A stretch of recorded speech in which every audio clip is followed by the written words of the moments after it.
Hello hi ನಮಸ್ಕಾರ, ನಾನು ನಿಮ್ಮ ವೇದ ಕೃಷ್ಣಮೂರ್ತಿ. ಇವತ್ತು ಬಿಗ್ ಮ್ಯಾಚ್ ಅಹಮದಾಬಾದಲ್ಲಿ ನಡೆಯೋದು. ಎಲಿಮಿನೇಟರ್ ರಾಜಸ್ಥಾನ್ ರಾಯಲ್ಸ್ ಮತ್ತು ಬೆಂಗಳೂರು ತಂಡ. ನಮ್ಮ RCB ಸಜ್ಜಾಗಿದ್ದಾರೆ ಈ ಒಂದು ನಾಕ್ಔಟ್ ಗೇಮ್ಗೆ.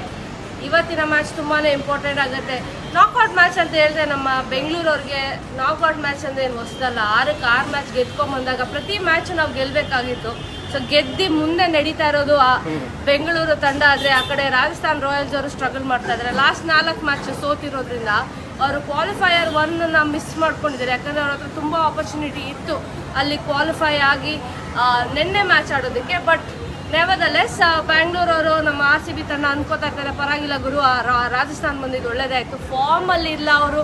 ಸೊ ಫಾರ್ಮಿಗೆ ಬಂದಿರೋದು ನಮ್ಮ ತಂಡ. ವಿರಾಟ್ ಕೊಹ್ಲಿ ಆಗಲಿ, ಫ್ಯಾಫ್ ಡು ಪ್ಲೆಸಿಸ್, ಗ್ಲೆನ್ ಮ್ಯಾಕ್ಸ್ವೆಲ್ ಅವರು ಸೂಪರ್ಬಾಗಿ ಆಡ್ತಾ ಇದ್ದಾರೆ. ಕ್ಯಾಮ್ರನ್ ಗ್ರೀನ್ಸ್ ಅವರಿಂದ ಪ್ರದರ್ಶನ ಬರ್ತಾ ಇದೆ. ಯಶ್ ದಯಾಲ್ ಆ ಒಂದು ಬ್ರಿಲಿಯಂಟ್ ಓವರ್ ಲಾಸ್ಟ್ ಮ್ಯಾಚ್ ಆಗ್ತದ್ಮೇಲೆ CSK ವಿರುದ್ಧ ಅವರ ಕಾನ್ಫಿಡೆನ್ಸ್ ಲೆವೆಲ್ ಕೂಡ ಮೇಲಿರುತ್ತೆ.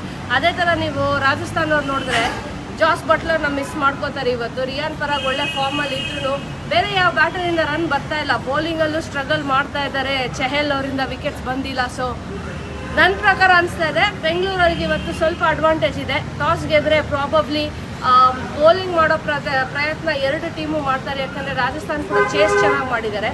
ಬೆಂಗಳೂರು ಡಿಫೆನ್ಸ್ ಚೆನ್ನಾಗಿ ಮಾಡಿದ್ರು. ಅಟ್ಮಾಸ್ಫಿಯರ್